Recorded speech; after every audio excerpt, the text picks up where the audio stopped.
Bless all the paths our feet walk to be free. Bless all the paths our feet walk to be free. So I always take the break, but I still can't catch my breath. I'm glad I quit smoking last year.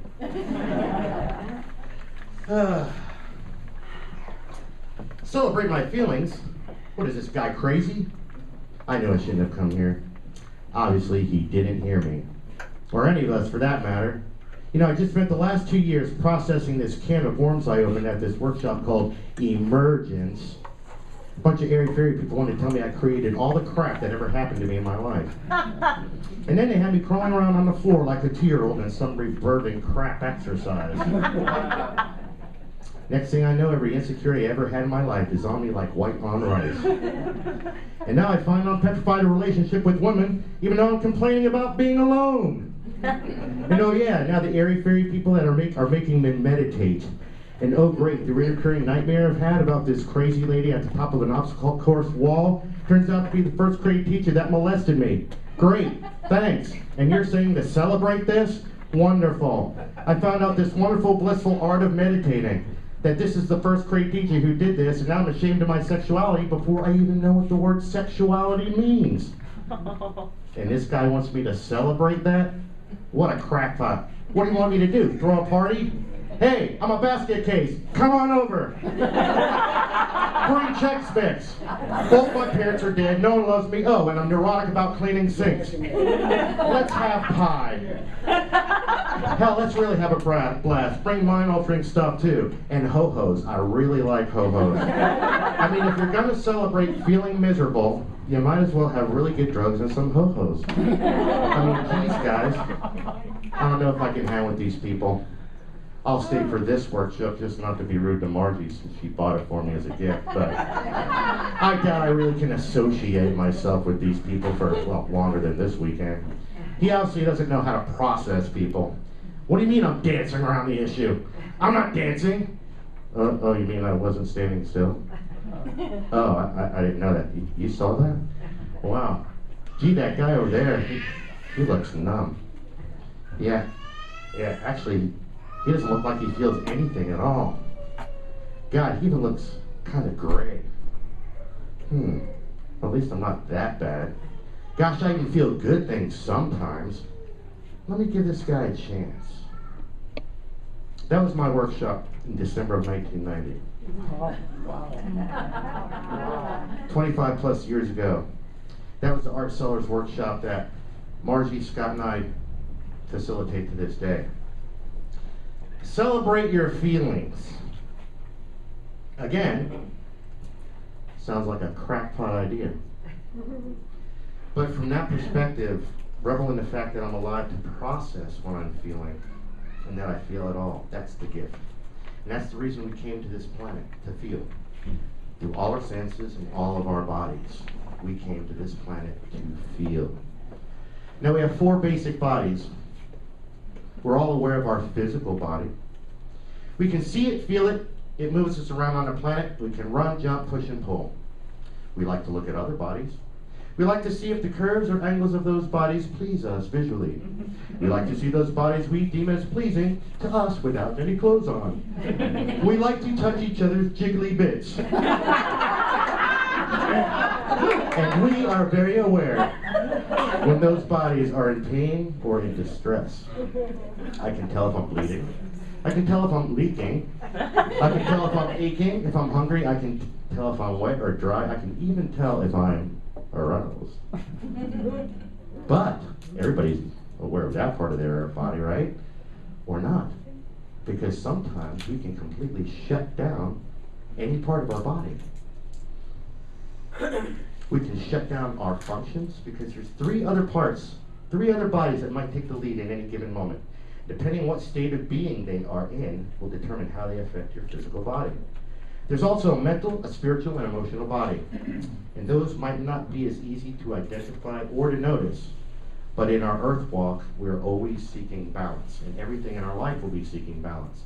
And this is the example that our mentor gave to us so many years ago. And it's a really silly example. We have one right there.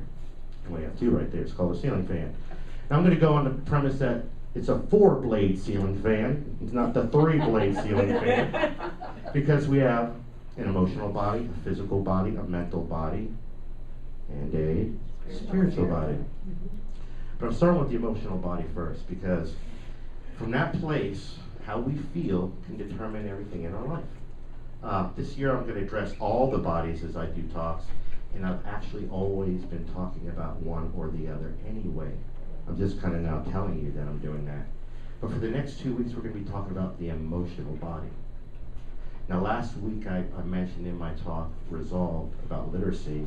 I talked about the literacy of you and learning the language of you. The simple words who, what, when, where, why, and how, when meditated upon, can be instrumental guide in helping you understand and discover this emotional body. It will assist you in processing emotions in the moment, or to help you if you're already in a process of a conscious awareness of your emotional body and are releasing things from your past. Perhaps you've already done workshops. Perhaps you've already found out the wonders of your first grade teacher. Or not. That's what this is about, discovery. And again, the reason I'm starting here is because my physical body, my spiritual body, my mental body will all respond to how I feel. So if I feel like crap, those other three are going to reap the benefits of how I feel, even if the benefits are not doing anything. All this material that I'm talking is based on the emotional work I've done for the past 25 years plus, and this is stuff that I'm in the process of writing a book. So you guys are getting the abridged version because I'm writing the book. And obviously I can't do the whole book right now. So this is what some of this is about. If you were with me in meditation this morning, you had a little bit of a head start. So if the meditation was a little bit like, what are we doing? It was to kind of put this stuff online for you. Now, as the ministry here, what I'm always wanting for you is to come to you. I'm always saying it's an inside job. My goal is to have you get closer to you. Have you find the God within you? Have you take that journey within yourself? I will never lead you out there, because there's nothing out there. It's always in here. That's where we go to the mirror, so we can see in our eyes and know that the reflection of God is reflecting our eyes. It's reflecting me. It's reflecting you. That's the Kim God. That's really Kim Mark God. Mark Kim God. We're always each other. We're all one. But for this perspective, I had to have my individuality to walk on the planet, and you call me Mark. Well, you might call me a lot of things, but in my face, you call me Mark. So these words, when meditated upon, can help you go back into yourself and own where you're at in the moment, or process something that's been carrying with you for a long time. So this is about discovery. I'm always going to, again, have you discover yourself so that you can help someone else discover themselves, so that we can all just simply be one and happy and have fun and not do the yucky work stuff that we have to do to purge this stuff. So we can just come here on Sundays and sing and hug. And that's it. As we embark our continued journey, I just said that, so never mind. I believe in the emotional body more than any of the bodies in the life, because I believe it can make or break your life. It can motivate you to climb a mountain or keep you immobilized and watching life through a window. It can have you enjoying a natural internal pharmacy that has every relaxing, rejuvenating, and revitalizing agent we could ever dream of to keep us feeling good and vital. Or it can shut your systems down, creating disease, dysfunction in some of all of your biosystems, all by how you feel. I also believe it is one of the most fundamental keys to peace in this world. For what child, if raised with love and gentle touch, could grow to promote war?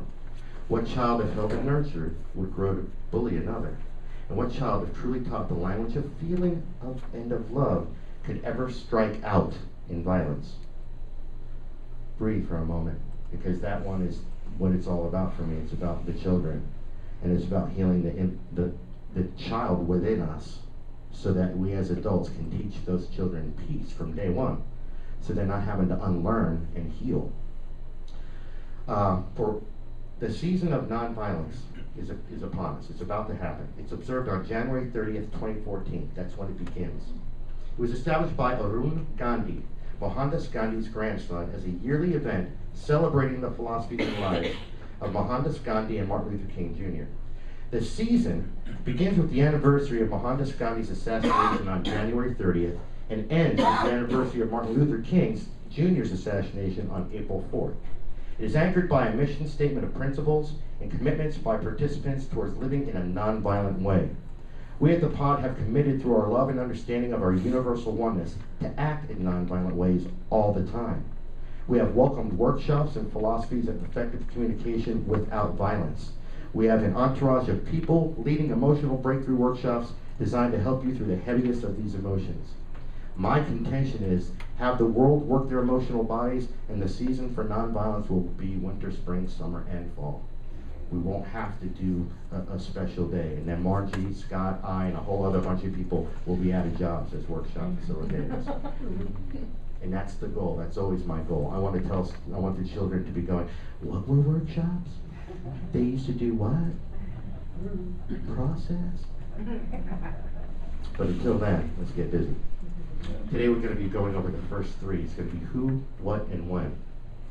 Now this is a guide. This is like a quick guide. This is like one of those lazy man guides to enlightenment type thing.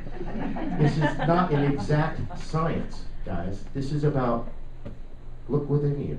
The first question is going to be who. So many times in our lives do we lose trust, give away trust, mistrust, or have our trust broken. Who are the people you trust? Who has betrayed your trust? Whose trust have you betrayed? Who is the question of trust? Trust lives in your guts, your solar plexus area, your power center of knowing. Trust that you know what you know. Honor that you have within you a mechanism of crystal clarity that will guide you in trusting your knowing about people, situations, and your own path. Whom have you given your power to? For in that giving away of power, you lose your ability to trust and what is not. It is natural within the human experience to put our trust outside ourselves and project them to people, places, or things that we have evidence of. I'm going to stop there for a minute because that line means this. Well, I saw him do it, so he must know what he's doing. I have evidence of his success. But you may not have evidence of his or her entire belief system that you're putting your trust in them. So just because you see someone succeed at one thing or one facet or one aspect of their life doesn't mean you should put your trust in them for all the aspects of your life. You have been born with the systems to keep you in truth and point the truth out to you. The system is right here. Again, it's called your guts. Giving ourselves over to other people is the surest way to turn this system off. Giving ourselves over to other people is the surest way to turn the system off. I said that twice on purpose because we have all done this. Leaving us exposed and vulnerable to believing what we are told to believe, regardless of its validity. Stay within your trusting. You will always be guided as to who is trustworthy and who is deceptive. You will always know through the same clarity that those who are deceptive are placing their own trust in others as well, which leaves them in a place of self-deception. Who is wisest to trust? Trust yourself and your own inner guidance. From that point on, whenever you ask who, your answer will be me, and not me, but you. So if who is about trust, if you find yourself asking, well, who's responsible for this? You're asking a trust question. This is a question about you. This is a question about where did I put my trust? Or who did I put my trust in? Because where is a different word. See, it's very interesting to keep up with my own language in my own talk, because we displace these words all the time. And that's why I broke them down on purpose. For who is a person, and who is the only place I can put my trust. I can't put my trust in a table. I cannot put it in an inanimate object. I can only put it in myself or another person. That's again why the answer who is talking about trust. So if you're saying who in your mind's eye, I hope that your bottom line answer comes down to me, because that's the one who's going to answer your questions. That's the one who's got the knowledge for you. That's the one who has your answers. That is the only one to trust in your life. Now, as you go within and trust, you're going to know how to deal with or approach life situations. Trust and confidence are kind of synonymous. When I feel confident in myself, I'm trusting that I know what to do. I'm trusting in myself. I'm feeling confident. Well, think about the word confident. It's confidential, confide. It's all in the same word. So confide tells me that I'm confiding within you, with you. I'm sharing this one thing with you. Confidential means it's private too. It means it's within. Confidence is within. So all these words are pointing to within. So who are you going to trust? The person within you. That's the only person to trust. Because from that place, now I can determine where to go for that thing I want to go to. Say, I do want to go to a workshop. Let me go on the inside and listen to myself and trust my guts. Who would be the best person for what I'm needing? Well, maybe Margie. She leads a nice workshop. Maybe I'll go there. But I have to know that this is telling me where to go and who to go to. We sometimes punish ourselves because we knew and didn't follow our guidance. That is just going to shut your trust center down even more. It's going to, if you punish yourself, well, how good does it feel to be punished in any way, shape, or form? So if you're the one punishing yourself, you're going to shut that system down even more. Again, who will always tell you your answer? It will always give you the answer when you ask that question. And I'm telling you again, and iterating, and I'm going to shit on you, that it should be M-E, the word M-E. If it's not, then choose again. Because even if you're going to someone else to seek their counseling or even love, it's like I might go to Margie to seek counseling and trust.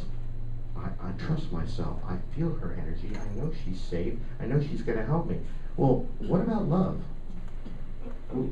Our trust center goes out the window when it comes to love, man. They're talking about love is blind. It's like blind, deaf, dumb, the whole 9 yards. Because we just want to be loved so much. And that I have to know who to trust to love me the way I want to be loved. And that they're up for it. But I have to know that I'm here first, loving me. See, if I want to know who's going to meet the grade to love me, I just have to go look in that mirror and say, are you meeting the grade to love you? Do you trust yourself enough to love you better than anyone else has ever loved you? That's hard, especially when half the time we're beating ourselves up for the guilt we feel about the wrong decision before. Oh, I trusted them to love me. Now, obviously, we're not good for me. So if I'm working this trust center, then there's the workshops for that to help me find out that I've been misplacing my trust.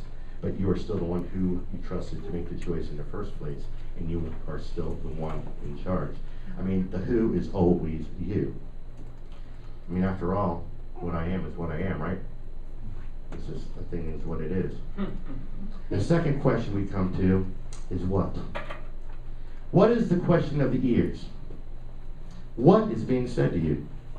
What are you hearing? What are you disallowing yourself to hear? Often within our lives, we ask things to be repeated to us. What was that? What'd you say? What do you mean by that? Or just plain, what? Are you hearing what is being said to you? Are you listening to the people out there or your own inner voice?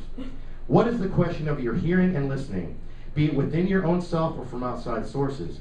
Whenever the question, what, is asked, you must listen for the answer. If you ask, what time is it, you must be present and listening for the response. If you ask, what is your name, and then tune out to the response, then you are still left with an unanswered question and remain separate from the person you sought to be connected with. And we're so afraid to say, I'm sorry, what was that again? We're so afraid. Why do you think we're all wearing name tags? I'm calling this one out. We are wearing name tags because we're afraid to go, what was your name again? Judy? Hi, nice to meet you. Sorry I forgot your name on the vote now. It's okay, guys. Just ask each other, what was your name again? Because I really do want to be connected with you, and I'm embarrassed that I forgot your name, but I really want to be connected with you. So if we know that that's always really the dialogue going on when someone goes, what was your name? Just give me your name. And laugh at them. And then make sure you remember theirs. Okay. It is our responsibility to listen to the answers to the questions we ask. To listen to what is being said to us and to listen to the voice within. For it is within that we get the answers to our own questions. The willingness to hear and listen to that inner voice is still all that is needed to become clear. Some say in our conversations with God that praying is asking God for the things or situations we want. while meditating is to sit and listen for what the answer is or what is being said to you. Your emotional body will talk and let you know the emotions being felt inside if you're willing to listen to the folks inside. We all have multiple personalities. All of us. Bazillions of them inside. The difference between MPD is the D, multiple personality disorder. The disorder part means I don't necessarily have recollection what one personality did. They might take the whole show and not tell me what they did. Mark, I spent all your money. Which is cool for me because I don't really have that much right now. But if I did, I might not like that. But they black out. There's no communication between the different selves. But we all have multiple personalities. You can tell if you wake up in a good mood and if you come in a bad mood. Two separate personalities within you. Not you're schizophrenic or multiple personality. Well, you are. But it's the D, it's the disorder. So if you listen, they'll tell you how they feel. Now, the way I've given people an example to do this is you're the director. You're always the director. This is your movie, your play, your book, your story, however you want to write it. We're in a theater. You're in the director's chair. Who's up? Put them on stage. Let the person that you hear that dialogue, but you don't know quite what they're saying, put them on stage. Let them each take their own role. If it's the inner child that wants to say, I'm sad and lonely, let him or her talk. If it's the arrogant one that says, I'm the best one in the world, let him or her talk. Just let the words roll. We did this the other day in our care team meeting. The only unexpressed emotion is, I said it backwards, I gave you the punchline. The only negative emotion is the one that's unexpressed. The one you can't get out. Well, it's the same thing with your thoughts, with those inner selves. They want to talk, they want to say. If you have a little kid come up to you, and we have this in our worlds all the time, mommy, mommy, daddy, daddy, they want to say something, they want to say something. How many times are you going to tell them to shut up before you break their spirit? Well, our spirits have all been broken, we've all been told to shut up. Now I'm telling you to unshut up and listen. Listen, listen, listen. Listen to what is being said. Again, what is being said is your hearing. It's your third self, your higher self, your guides, it's your friends, it's your lovers. Listen. Half of communication is listening to what is being said. So if I'm listening to the voices within me and they say, cry, cry. If they say, play, play. If they say, go be with a friend, then go be with a friend. Listen and follow what your own inner self is telling you to do. I went on a vacation by myself. I got married at 40 years old, so I was engaged once before, but most of the time I didn't have a lot of girlfriends, meaning long-term relationships. I just had a couple week relationships here and there. That was my lot in life until I healed some of the things for me that was preventing me from having a relationship. Anyway, bottom line, I'm on vacation by myself. Finally gave myself to go on a real vacation by myself because, well, I deserve one too. And I've got nothing but time on my hand, and I'm driving this way on the road, and there's an ice cream parlor on that side of the road, which meant I would have to go on out 2 lights, made a U-turn, and gone through all this rigmarole to get an ice cream cone, which the little kid inside really wanted. He saw ice cream. I'm like, oh, that inner dialogue, like, well, you know, we have to do a U-turn and all that, and hoopla. And he's like, but we're on vacation. And he said, I had to stop and listen. I'm like, what are you doing, Mark? Why are you getting all busy, Mark, involved in vacation? That personality needed to sit down, and I needed to let the little boy take the stage and go get ice cream, please. It's just a U-turn. So listen to what they're telling you. Our healing comes a lot easier when we acknowledge the voices within and what they are trying to communicate, instead of stuffing them down in some dark, cold room to live out their lives, your lives. Because remember, that little kid, that little self, that shy, that whatever person that got stuffed away is you. It's just a fragmented part of you that you're stuffing away. So be aware of that. I mean, what you are is what you are, right? The thing is what it is. Denial is just a state of closing our ear to the third ear, or to listening what this truth is. So denial is just a state of closing my ears to what the truth is. Now, not always is the truth going to come from out there. There's 40 people in the room today. All 40 of you may come up with a different what for me to hear. I have to go in and listen to who to trust, so that I can decipher what is being said to me and what the truth is. Because we all have issues, we all have pains of life that filter us or flavor us or bias us. So somebody may come up to me and say, Mark, you're wonderful. Two people else may come up to me and say, Mark, you suck. I have to go inside and go, well, they're hurting and they're over codependent. Maybe I'm just neutral. Maybe I'm none of those things. Or maybe they were right on, that I was wonderful, and they were hurting. Or maybe they were right on, and I sucked, and they were just blowing smoke up my butt. Which is a thing, and in a different talk, I'm going to tell you the history of that. It's a real history to that, believe it or not. But my point is, I have to go inside and go, well, are they hurting, so they're just showing me their pain when they said, Mark, you suck? And are they just trying to take care of my feelings because they're codependent when they say, Mark, you're wonderful? Or are they all right? I have to go inside to find the who to trust on that one. But to listening to what's being said may pop an ego bubble too. An ego bubble, not a bubble. A bubble. It may pop an ego bubble. And that's all I'm here for, to pop my bubbles. That's the goal you're seeking if you're wanting to be as genuine and as authentic as you can, is to pop your ego bubbles. Remember, I'm always saying you need just enough ego to stay on the planet, to keep the molecular agreement to stay informed. You like that, eh? And it's true, because all I really need to walk on the planet is my markness. That thing that identifies me as that separate person, because we're all one. Once that agreement is over, you guys will just remember me. My molecules will be now going off into the ethers, being energy somewhere else. We just keep moving on. But all the other egocentric thoughts or voices will generally keep me or you separate from me. To heal them, I gotta listen to what they're saying. Before I can assimilate into the whole, I must acknowledge the uniqueness of my different parts. So when I was going through a friend of mine's who had MPD, and I was working with that person a lot, I started to separate myself so much that I thought they were going to put me in the place. I thought they know.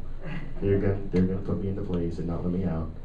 Because I had separated myself so much, I was able to now take the role of anyone, and there's a process called voice dialogue, where you get yourselves out of the way to let any one self come up. And it's a practiced art, and usually it's a two-people thing where you would have a facilitator and a co-facilitator helping you.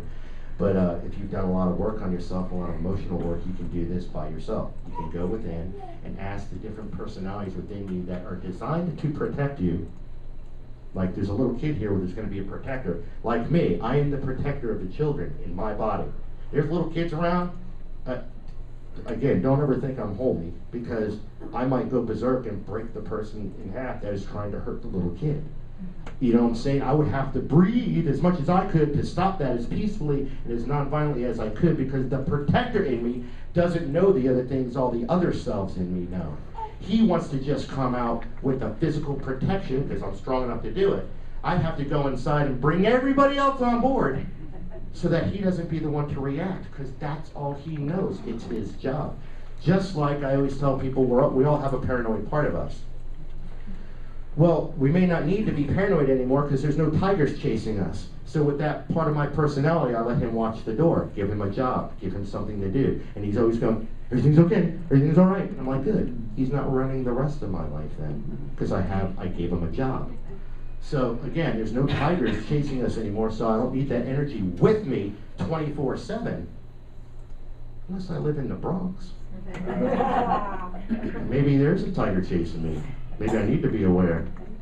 So that's just part of who we are and what we want to listen to in a moment. The more, again, I can accept my unique, different thoughts and personalities, the easier I can with you and stay present enough to hear what your spirit wants to add to the world. See, if I can't listen to myself, I'm not going to be present enough to listen to yourself. Remember, we're all on the same journey of experience and want to be counted, the good, the bad, and the ugly. No judgments, we just want to be heard. And the universe wants to hear what is being played for you as well. And that is the heavenly music of oneness. If you want to listen to what's being said, you have to start from the lowest of the melodies to be able to hear the highest of the melodies. And I don't really like to put judgments on low and high and that kind of stuff for comparison, but it's the only thing I can do for the 3D world we live in, because it's all energy and it's not better or worse than anything else. Open your ears to hear the truth, and then you can hear the angels singing. We hear the angels singing here all the time. We hear the angels singing in the voices of the ones that we love. Let those inner angels be heard. You are the angels, and so are the people within you. If they have something to say, please let them say it. Again, pretend you're just listening to a bunch of 4-year-olds. How would you tell them no? How would you say, no, I'm not going to listen to your feelings today. I don't care if you're sad. Doesn't matter. Go away. Remember, the crashing of the thunder only serves as a backdrop for the harmonious sounds of the rain as it falls upon the meadow. Be you willing to listen to what the thunder has to say to you, and let the raindrops cleanse your soul as you commit to all those inner voices to forever let them be heard. Now I'm looking where our time is, and that's cool because this is a 2-part series anyway. I don't want to go that late. I don't want to blow over when. So we're going to do when with the next part. It's called Being in a Moment, which is cool. When, where, why, and how will be next week. I'll do a little bit of a recap for this week. But I don't want to go that much later, and I want Julie to see those wonderful songs she's going to sing for us now. So let me just close where I want to close with. Yeah.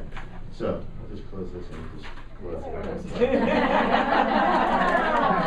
Because that's the part about thank you. That's the part Swan, Grace will teach you a lot. That's the part about being in a moment, because this talk is going to be a book. It is longer than just the talk. So I'll do the rest next week. We'll recap. We'll do more of instruction, but more review too. But for the next week, what I want you to do is try to be present with who and what as much as you can. Who have you put your trust in, and what are the people inside saying to you? Okay? Because after all, what I am is what I am. Are you what you are? Or what? Thank you.